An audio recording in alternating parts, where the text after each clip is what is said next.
مجتبی صلی اللہ تعالی علیہ وآلہ وسلم نے فرمایا جو مجھ پر ایک مرتبہ درود پاک پڑھے اللہ پاک اس پر 10 رحمتیں نازل فرمائے گا، جو مجھ پر 10 بار درود پاک پڑھے رب کریم اس پر 100 رحمتیں نازل فرمائے گا، اور جو مجھ پر 100 مرتبہ درود پاک پڑھے اللہ پاک اس کی دونوں آنکھوں کے درمیان لکھ دے گا کہ یہ بندہ منافقت اور جہنم کی آگ سے آزاد ہے۔ سبحان اللہ۔ نام حضرت پہ لاکھ بار درود، نام حضرت پر لاکھ بار درود، بے عدد اور بے شمار درود ہم کو پڑھنا خدا نصیب کرے، دم بدم اور بار بار درود۔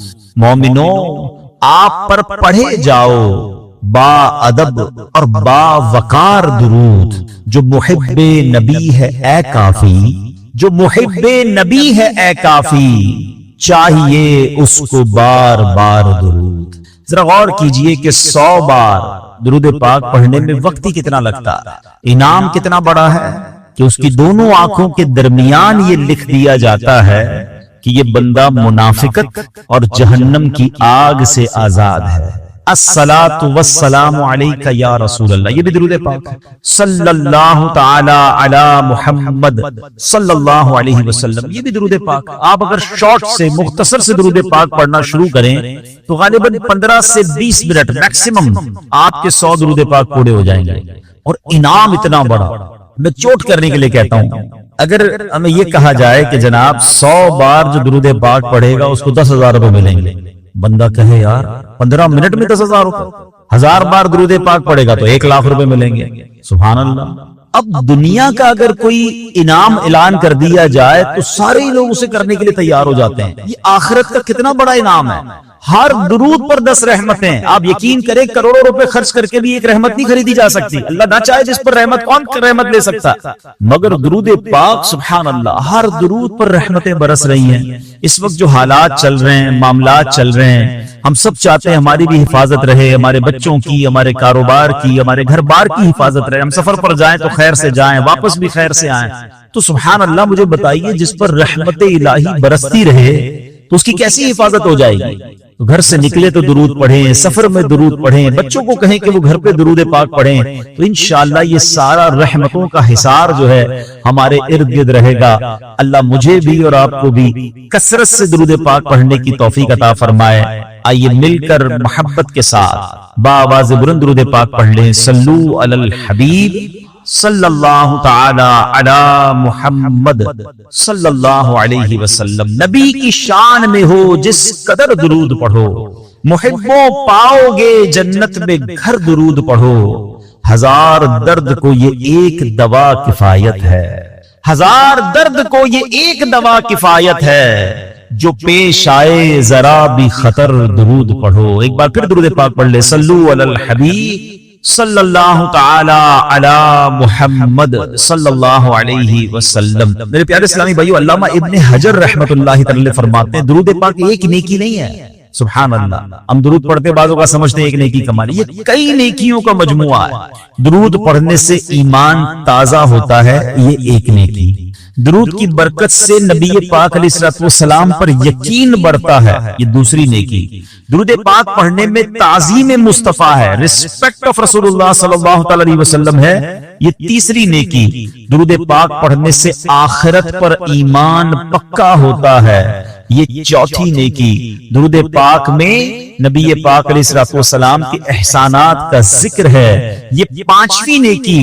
اور درود پاک میں نیکوں کے سردار مکی مدنی تاجدار صلی اللہ تعالی علیہ وسلم کا ذکر ہے، اور نیکوں کے ذکر پر رحمت اترتی ہے، یہ چھٹی نیکی ہے۔ آئے ہائے، نیکیوں کا انبار لگ جاتا ہے اگر بندہ درود پاک پڑھنے والا بن جائے۔ اللہ مجھے اور آپ کو کثرت سے درود پاک پڑھنے کی توفیق عطا فرمائے۔ ایک بار پھر درود پاک۔ صلو علی الحبیب صلی اللہ تعالی علی محمد صلی اللہ علیہ وسلم۔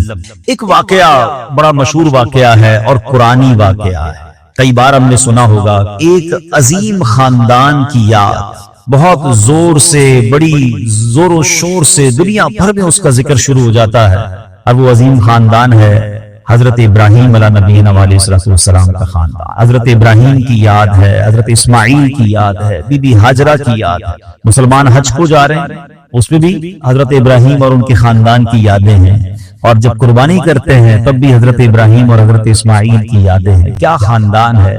مگر ان واقعات سے جو آج بیان میں سے کچھ باتیں میں عرض کروں گا, اور اس کا مقصد کیا ہے انشاءاللہ وہ آگے بتاتا ہوں. ایک بادشاہ تھا نمرود. یاد رہے کہ دنیا میں 4 ہی ایسے بادشاہ گزرے ہیں جن کو پوری دنیا پر حکومت کرنے کا موقع ملا ہے. ٹھیک ہے, اس میں 2 ایمان والے تھے, 2 غیر مسلم تھے. جو ایمان والے تھے وہ حضرت سلیمان علیہ نبینا علیہ السلام اور دوسرے حضرت ذوالقرنین رحمت اللہ تعالی علیہ. اور 2 جو غیر مسلم تھے, بے ایمان تھے, اس میں ایک تھا نمرود اور دوسرا فرعون. اچھا, اب نمرود جو تھا وہ بڑا ہی بدبخت تھا.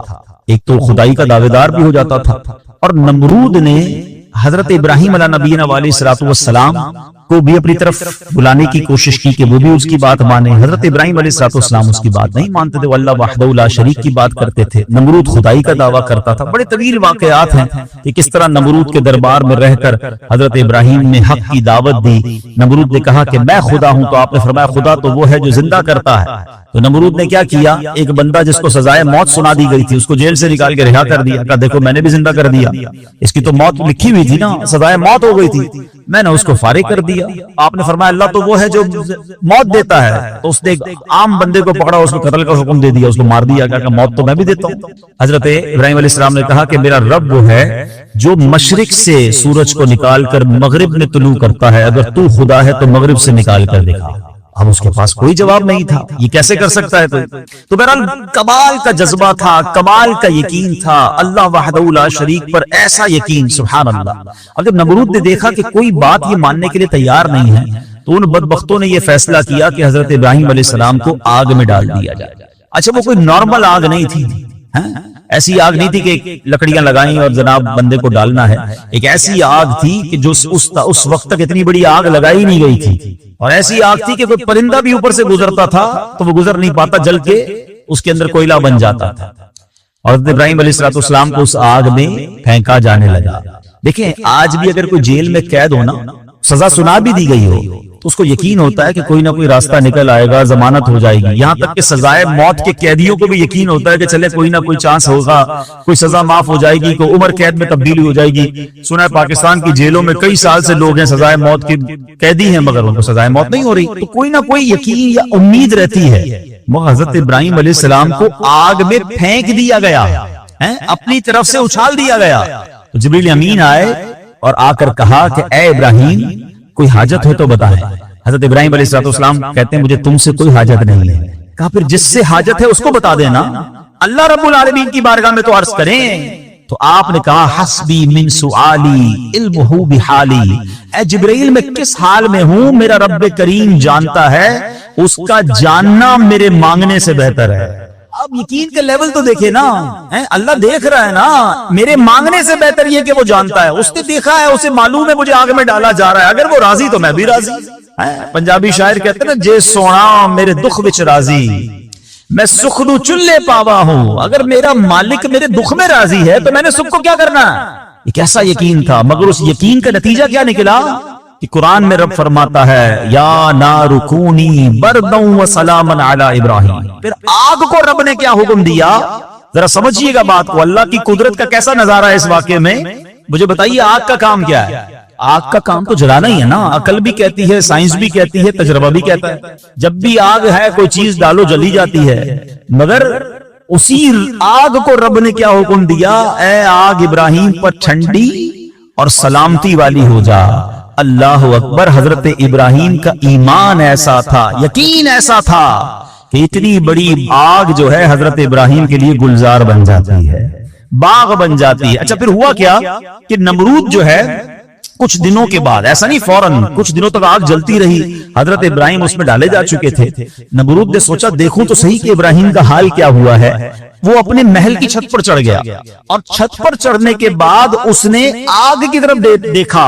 وہ حیران ہو گیا کہ حضرت ابراہیم اس اتنی بڑی آگ میں ایسے بیٹھے ہوئے ہیں جیسے بندہ باغ میں بیٹھا ہوتا ہے. بالکل اس آگ نے کوئی بال بھی بیکا نہیں کیا. حضرت ابراہیم چند منٹوں یا چند گھنٹوں میں نہیں رہے. تفاسیر میں لکھا کہ حضرت ابراہیم علیہ السلام اس آگ میں ایک روایت کے مطابق 7 دن اور ایک روایت کے مطابق 40 دن اس آگ میں رہے، مگر جب آپ باہر آتے ہیں تو آگ کی نے کوئی اثر آپ پر نہیں ڈالا. اللہ اکبر. اچھا پھر اس نے کیا کیا؟ نمرود نے یہ کیا کہ ہو سکتا ہے یہ آگ کی جو نا یہ کیٹیگری ٹھیک نہیں ہے، یہ آگ جلانے والی آگ نہیں ہے. تو نمرود نے پریکٹیکل کرنے کے لیے ایک اور بندے کو اس آگ میں ڈال دیا. حضرت ابراہیم اس آگ میں موجود ہیں اور بڑے نارمل طریقے سے بیٹھے ہوئے ہیں، آگ جل رہی ہے. تو نمرود نے ایک اور شخص کو آگ میں ڈالا. جیسے ہی وہ بندے کو آگ میں ڈالا، اس آگ نے اس بندے کو جلا کر راکھ کر دیا. یعنی اس آگ کا کام جلانا تھا، مگر میرا رب جس کے لیے چاہے وہ آگ گلزار بن سکتی ہے. اللہ اکبر. آپ علیہ السلام کا جب یہ معجزہ لوگوں نے دیکھا تو کئی لوگ کلمہ پڑھ کر مسلمان ہو گئے، مگر نمرود کے نصیب میں ایمان نہیں تھا. لیکن اس واقعے سے سیکھنے کو کیا ملا؟ یقین، بلیف، اللہ پر بھروسہ. اور اگر رب پر بھروسہ ہونا تو ایسے کام آج بھی اپنی آنکھوں سے ہم دیکھ سکتے ہیں. ہاں شاعر مشرق کہتے ہیں نا، اگر آج بھی ہو ابراہیم سا ایمان پیدا، there is only one condition، ایمان وہ چاہیے، یقین وہ چاہیے. اگر آج بھی ہو کیسا ایمان؟ ابراہیم سا ایمان پیدا. آگ کر سکتی ہے انداز گلستاں پیدا. آج بھی غموں کی آگ باغ بنے گی، آج بھی آپ کی مشکلوں کی آگ باغ بنے گی، مگر پرابلم یہ کہ یہ بھروسہ کہاں ہے، وہ یقین کہاں ہے اللہ پر؟ ڈگمگا گئے ہم لوگ، ہمارے یقین اور بھروسے ہل گئے ہیں. اللہ اکبر. آئیے ایک اور واقعہ سنتے ہیں. حضرت ابو مسلم خولانی رحمت اللہ تعالی علیہ، ان کو امت کا حکیم کہا جاتا تھا. بڑے کمال کی شخصیت اور بڑے عقل مند اور دانا تھے. آپ کے دور میں آپ یمن میں رہتے تھے اور آپ تابعی بزرگ ہیں. تابعی کس کو کہتے ہیں؟ جس نے کسی صحابی کو ایمان کی حالت میں دیکھا ہو اور اس کا خاتمہ بھی ایمان پر ہی ہوا ہو. تابعی، سبحان اللہ. وہ تابعی بزرگ تھے، یمن میں رہتے تھے. آپ کے دور میں ایک شخص تھا اسود انسی. اس بندے نے معاذ اللہ نبوت کا جھوٹا دعویٰ کر دیا اور ایک دن زبردستی آپ کو اپنے پاس بلایا اور پوچھا کہ کیا تم گواہی دیتے ہو کہ محمد صلی اللہ علیہ وسلم اللہ کے رسول ہیں؟ کہا ہاں بالکل، میرے آقا علیہ السلام اللہ کے نبی ہیں، سچے نبی ہیں، وہ میرے آقا ہیں، میں ان پر ایمان رکھتا ہوں. تو پھر وہ کہتا ہے اچھا یہ گواہی دیتے ہو کہ میں بھی اللہ کا رسول ہوں؟ حضرت ابو مسلم خولانی کہتے ہیں کہ میں نے نہیں سنا تم کیا کہتے ہو، یعنی سنا ہی نہیں اس کی بات، سنی انسنی کر دی. اسود انسی کو بڑا غصہ آیا. اس نے فوراً حکم جاری کیا کہ بڑی اور خوفناک آگ جلائی جائے. آگ جلائی گئی. ابو مسلم رحمت اللہ تعالی کو اس دہکتی آگ میں ڈال دیا جائے، حکم دے دیا. آپ کا ایمان ٹس سے مس نہیں ہوا، آپ کھڑے رہے اور آپ کو اٹھا کر آگ میں ڈال دیا گیا. سبحان اللہ. جس رب نے حضرت ابراہیم کے لیے آگ کو ٹھنڈا کیا تھا نا، گلزار کیا تھا، ابو مسلم خولانی رحمت اللہ تعالی کے لیے بھی وہ آگ سلامتی والی ہو گئی. بالکل صحیح سلامت آگ سے باہر آ گئے. اسود انسی نے جب یہ دیکھا کہ یہ اتنی بڑی کرامت، اب یہ لوگوں کو پتہ چل جائے گا تو میری تو نبوت کا جو دعویٰ ہے وہ بیڑا غرق ہی ہو جائے گا. تو ان کو آزاد بھی کر دیا اور کہا کہ فوراً یہاں سے آپ چلے جائیں. تو آپ کو یمن سے نکال دیا. آپ یمن سے نکلے اور مدینہ منورہ حاضر ہو گئے. غلامی میں نہ کام آتی ہے